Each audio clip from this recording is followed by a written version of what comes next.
Car, chers aventuriers, vous partiez pour Golgotha. Quand vous vous êtes fait attaquer par des élus d'Estrades qui sont parvenus à faire s'écraser votre vaisseau. Vous avez accompagné le général Couzey à l'extérieur afin de défendre le vaisseau et ses occupants. Et là, un soldat de Terra, répondant au nom de Albert Escar, a alors révélé sa trahison en poignardant le général Couzey, alors que vous affrontiez les élus d'Estrades. Ce combat fut ardu, et les Vaadrines sont même intervenus de manière plutôt énigmatique, puisqu'ils semblaient se focaliser uniquement sur les élus d'Estrades. Après cet affrontement difficile, Yann étant arrivé aux portes de la mort, Thanael ne parvenant pas à le soigner, vous avez interrogé celui qui semblait être le chef des élus. Celui-ci, de par la puissance imposante du général et l'imagination débordante du père Eusèbe pour la torture, il vous a révélé certaines informations des plus intéressantes. Les Vaadrines seraient opposés au plan des élus d'Estruans. Les élus d'Estruans auraient pour objectif principal l'extermination pure et simple des Adans, cette race impure qui ne fut pas créée par Estruans lui-même, et tous les élus d'Estruans seraient des porteurs de la voix. Vous avez alors décidé, malgré le désaccord du père Eusèbe, d'emporter avec vous le traître et le chef de la bande à bord de votre vaisseau, et de les rendre à la justice de Golgotha. Malheureusement, le vaisseau avait besoin de matériel, et vous êtes donc parti à Éclosion afin de trouver le dit matériel avec l'aide de Sonia Beltor. Mais vous avez aperçu aux abords de la forêt la silhouette de l'homme aux réponses. Vous avez dès lors suivi cette silhouette jusqu'à sa demeure. Cette fois-ci, vous avez observé les alentours et avez trouvé une tombe sur laquelle était inscrite un étrange message. Il semblait que le mot Yeshua était tracé, puis il y avait ces dates, calendrier 2, de telle année à telle année, et ensuite Eva, calendrier 3, qui avait l'air d'être la première date du commencement du monde, du nouveau monde. Mais donc c'est avec encore plus de questions que la dernière fois que vous êtes entré dans la cabane de l'homme aux réponses. Et celui-ci a accordé une question pour Sonia. Vous avez alors décidé de demander qui était Eva et son lien avec Yeshua. Sa réponse fut la suivante.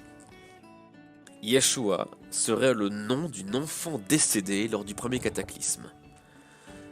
Et Eva aurait été créée en se servant de l'image de Yeshua. Et elle aurait servi de base pour la nouvelle race. Et elle serait la première nouvelle humaine. Mais tout ceci étant dit, l'homme aux réponses vous confia également des objets à chacun d'entre vous. Suite à cette entrevue, vous avez quitté la forêt des mélodies perdues. Et vous parvenez à Éclosion, alors que le soleil commence tout juste à se lever. C'est vrai que justement, on a encore quelques heures de vol jusqu'à Golgotha, si tout se passe bien, donc même pendant les réparations, on pourra reposer encore un petit peu. Ouais. Peste, pourquoi on n'y va pas en Faldan? On serait déjà arrivé. Pour le coup, je suis plutôt d'accord avec Yann, hein. Ouais. Et puis moi tu me vois écarter mes bras, j'attrape Raki. Puis tu sais je fais voler, c'est marrant, puis je fais un peu l'avion comme ça. Si tu devais voler, les astres t'auraient mis des ailes. Je prends avec les deux pieds. Je prends avec les deux pieds. Je retourne, je te regarde. Je m'asseye par terre en tailleur, puis je me regarde en l'air comme ça, puis je dis est-ce que les astres m'auraient mis des ailes? S'ils m'avaient mis des ailes, ils m'auraient mis où des ailes? Est-ce que je les aurais eu derrière le dos, devant sur le torse, sur les fesses, dans les jambes? Attends, je vais te montrer où ils les auraient mis. Peut-être une de chaque côté de la Et je tête. t'interromps, tu me prends une petite scotch, tu dis exactement là. Puis Raki, du coup, la tête qui tourne un petit peu, va se tourner vers Yann et faire « Mais Yann, c'est pour ça qu'on a les données. Et c'est pour ça qu'on maîtrise certains éléments. Il y en a qui arrivent à voler même sans ailes. Oui, mais c'est contre nature. Ose dire qu'un Aquila est contre nature. C'est vrai que mon bouclier de pierre me sied bien en combat. Je peux vraiment dire que c'est contre nature alors que je suis né avec, que nous sommes nous contre nature. Et là, je m'approche de Raki, je fais être toute bleue, c'est contre nature. Ça, c'est pas contre nature, c'est raciste. Et je te fais des gros yeux. Tu sais, en mettant les deux poings sur mes hanches et en avançant un petit peu le haut du corps pour te Je regarde croiser bien, un peu plus. je regarde puis je dis J'ai pas dit que j'aimais pas les toutes bleues, je demandais si c'était normal. Mais Sanael, voyons, on ne parle pas comme ça à sa future épouse. Allez, allons à l'auberge. Putain, puis moi je regarde de chaque côté de Raki. Qui? Et moi, je m'en vais, l'air fier. Tu sais, je regarde un peu derrière. Je regarde derrière elle, tu sais. Je vois pas de quoi tu parles. Et Raki court à la suite de Yann. Yann, qu'est-ce que tu fais? Et puis moi, comme elle court, en fait, bah ça me fait marrer, du coup je cours en fait. Qui Comment parle? allez-vous? Eh, je suis quand même un érudit. Un peu con, mais il y a l'érudition et il y a l'érudit con. Bon bah. Ouais, on t'a surtout dit que t'étais éru. Ah ouais. C'est de l'érudisme. Oui, je sais. Dans l'érudismerie. Celle qui s'approche de toi, c'est la vieille Erika. C'est une personne à qui tu pensais bien au village et à qui t'avais confié la bonne, comment dire, la bonne gestion de ton cimetière en ton absence. Ah, mes copains. Allez-vous, Père Euseb? Mais bien, hein, mes copains, comment ils vont? Ah, vos pensionnaires, c'est ça? Ils se portent très bien, hein, oui, oui. Ah, chouette. Vous souhaitez les voir un moment? Est-ce que vous revenez au village? Vous voulez que...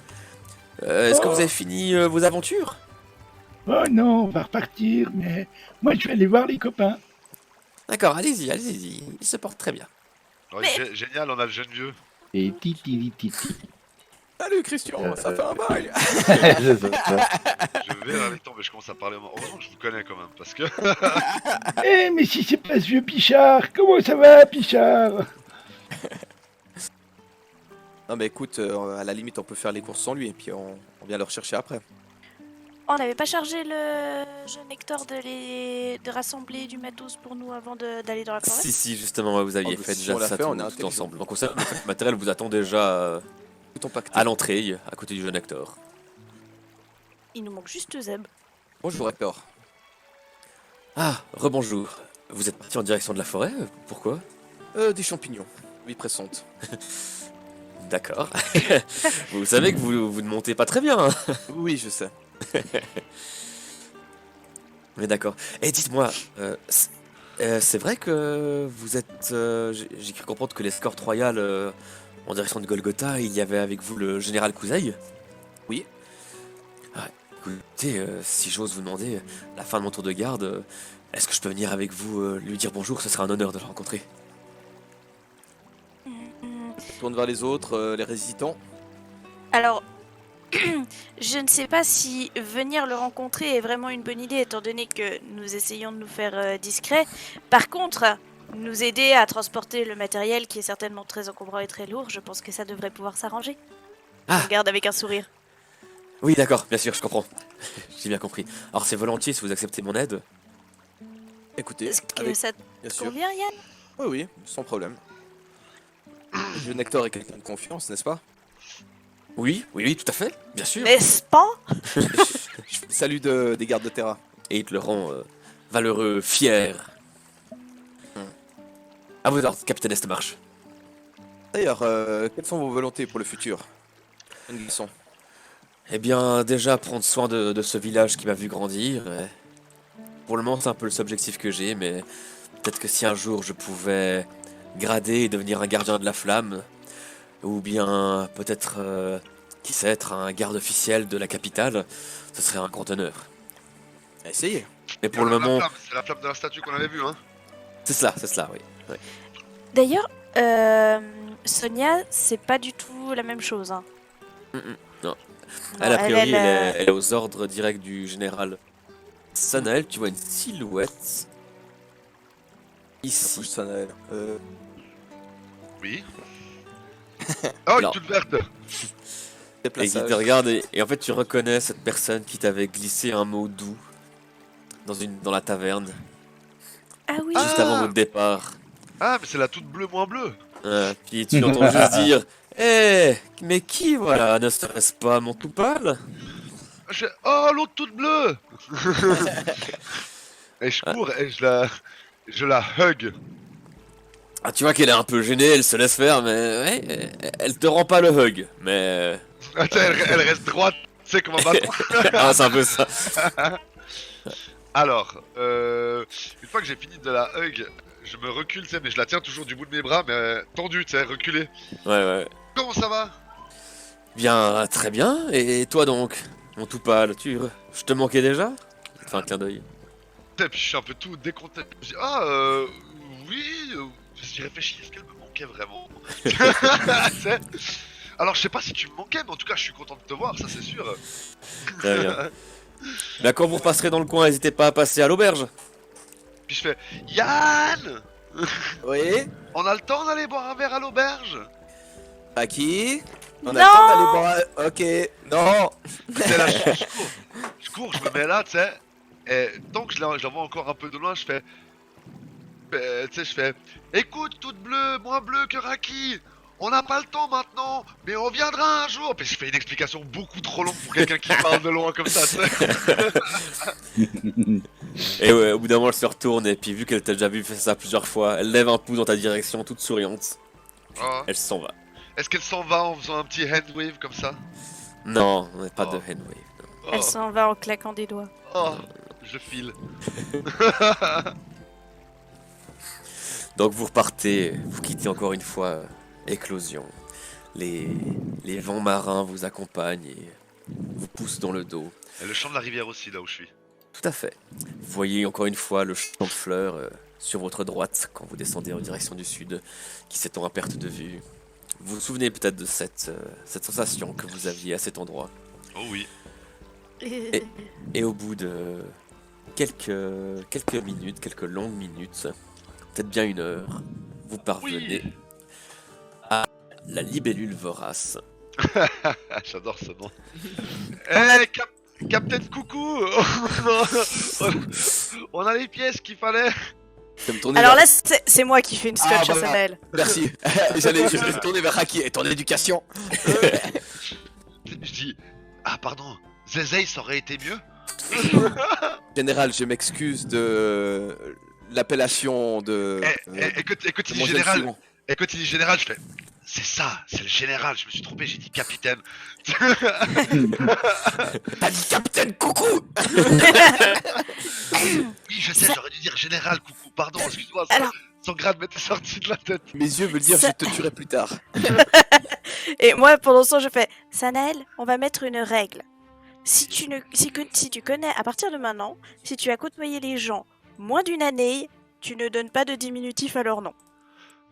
Excusez-moi, Général, pour cette interruption. Je Ça- t'appelle depuis moins d'une année, puis je t'appelle bleu. La Oui, mais seule moi, c'est- réponse du général est... Mais Général, sourions. je voulais vous présenter le jeune Hector qui nous a accompagnés et qui est un garde d'éclosion. Dès que tu le présentes, tu vois, il lâche tout ce qu'il a dans les mains. Et le salut réglementaire, il se tient encore plus droit que d'habitude. Genre, Bonjour mon général, général Kouzaï, général de la guerre, c'est un immense honneur que de vous rencontrer. Je glisse vers Raki. Il fait juste là. Oui, il fait juste là. Et moi, je vais me diriger vers le vaisseau pour aller à l'intérieur, puis en passant à côté du général, je fais Salut, monsieur Groseille. Je vais les tuer tous. Je vais vous tuer tous. Nouveau. Et peut-être que le général l'aura décelé, peut-être pas, va savoir. Mais son soupir avait un écho simultané, teinté de bleu. Et également teinté de roux, puisque Sonia Beltor fait le même. Et d'une alcôve pourpre et mauve aussi. Parabolique. Et parabolique, et vice versa. Bien. Jeune Hector de la garnison d'éclosion, c'est bien ça? Oui, mon général. Vous avez aidé ces personnes à transporter le matériel jusqu'ici, de ce que j'ai compris. Oui. Très bien. J'en ferai mention, ne vous inquiétez pas. Mais merci, mon général. À présent, vous pouvez retourner à vos fonctions. Bon voyage à vous, et bonne protection du village aux mille fleurs. Merci beaucoup. Yann, mademoiselle Beltor, mademoiselle Tarangui, Sanaël, Père Euseb, au revoir, merci beaucoup. Merci Bon retour, pour ton soutien, Hector. Attention sur la route. Oui, ne vous inquiétez pas. Chevalier de terrain. Le jeune Hector s'en va.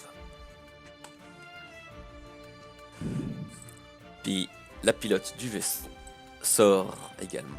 Alors, mais rapporté tout ce qu'il me fallait? Non, il n'avait rien au village, malheureusement. Oh non, c'est pas vrai. Non, c'était une blague, bien sûr que nous avons le matériel. Ah, Vous avez de l'humour. Je ne vous aime pas. Je croyais me faire apprécier de vous avec l'humour, car j'ai vu que vous étiez pleine d'énergie. Ah, c'est gentil, c'est gentil. Malgré tout, je ne vous aime pas. Pas de repas pour vous. Je n'aime pas votre vaisseau et votre façon de conduire. Alors, ma façon de conduire, elle est d'habitude plutôt optimale. Disons que je n'ai pas l'habitude de me faire attaquer par des terroristes en plein vol. L'inconvénient de voler. Mais la vitesse de déplacement est bien supérieure. Ouais, on perd le contact avec la nature, le sol, qui est important. Mais la nature des airs, la nature des cieux et du vent, n'est-elle pas également important? Vous m'avez convaincu. Bien, alors oui, ça a l'air de jouer, ça a l'air de jouer. Alors justement, Fred, j'allais te répondre aussi. J'allais te répondre qu'ils ne sont pas en cellule. Ah ah. Tu Bah non, m'avais t'allais- demandé à ce t'allais- qu'ils ne soient pas en cellule. T'allais lui répondre aussi. Il n'est pas en cellule. Les deux prisonniers que vous avez gardés, le Ah, traître. tu vas pas les tuer? Et en posant la question, tu vois que t'as Euseb qui a enroulé dans son dos, dans une main, à peu près 5 mètres de corde, et puis il y a 30 cm qui sortent d'une autre main, et puis tu sais, tu l'entends siffloter un truc, tu tends l'oreille, t'entends une marche funèbre qui est sifflotée. Non, mais je me précipite vers toi puis je te retiens. Non! Mais quoi? Pardon. non, Mais Père quoi? Euseb, c'est le général c'est le général accusé ici qui dicte les ordres. On ne peut pas les outrepasser, vous comprenez? Oui, oui. Qu'est-ce que vous allez faire là? Ben, on pendra un, puis après l'autre. Ah! Je peux voir cette corde, Père Euseb? Non, à moi. Père Euseb, Est-ce qu'on jouerait pas un je jeu, Père vous ai à Euseb? l'œil. C'est mes 5 mètres que j'ai demandé au gamin.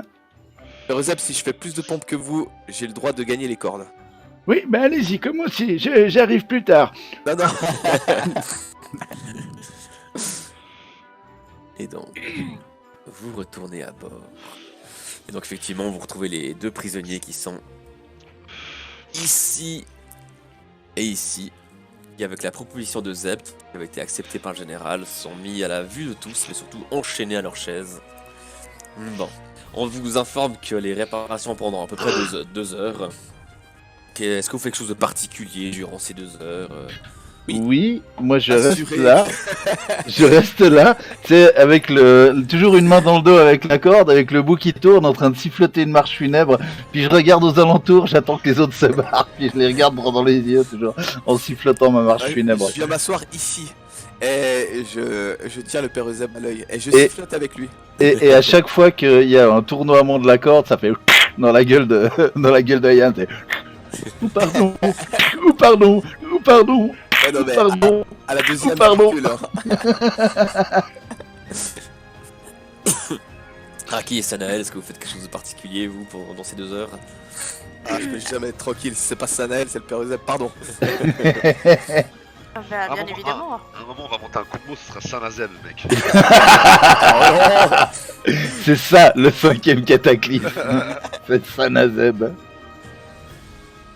Et du coup, vous prenez place dans, à nouveau, la libellule vorace. Vous vous asseyez bien confortablement. Vous entendez encore les machines qui s'enclenchent.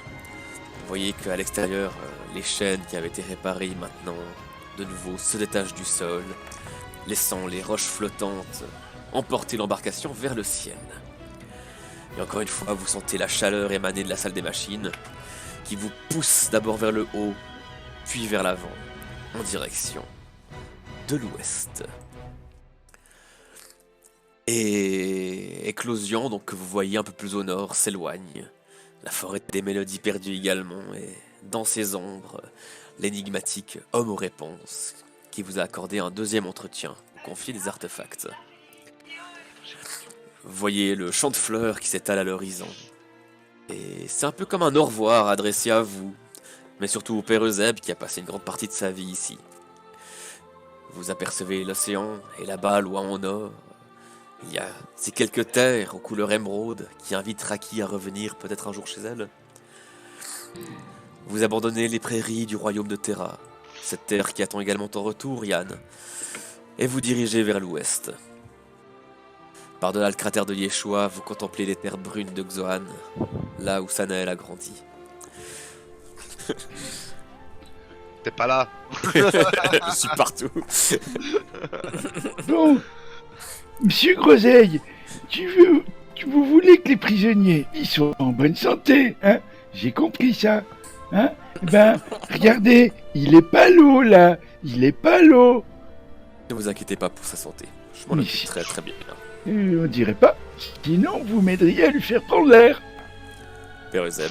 Et donc je lui prends la tête, je lui tiens la jambe, parce que quelque part une petite voix légèrement enfantine au fond de moi laisse à penser que je l'aurai à l'usure. Ah, je lui ai dit de se calmer plusieurs fois, j'attends que le général se fâche maintenant.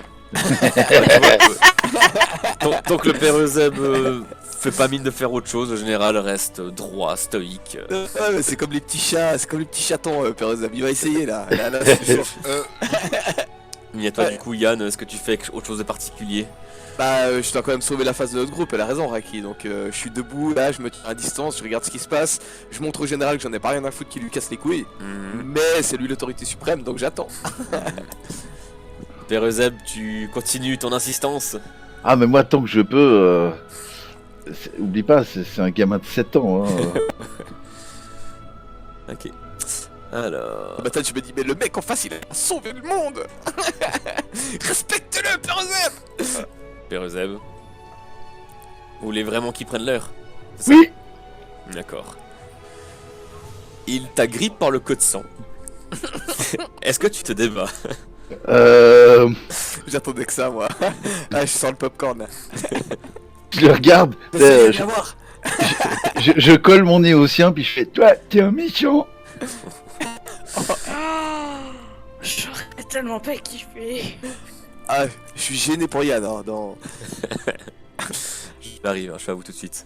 Bah, Je prévois juste un truc au cas où. Non, on va pas jusque là, son nom. Alors, où est-ce que c'est ça?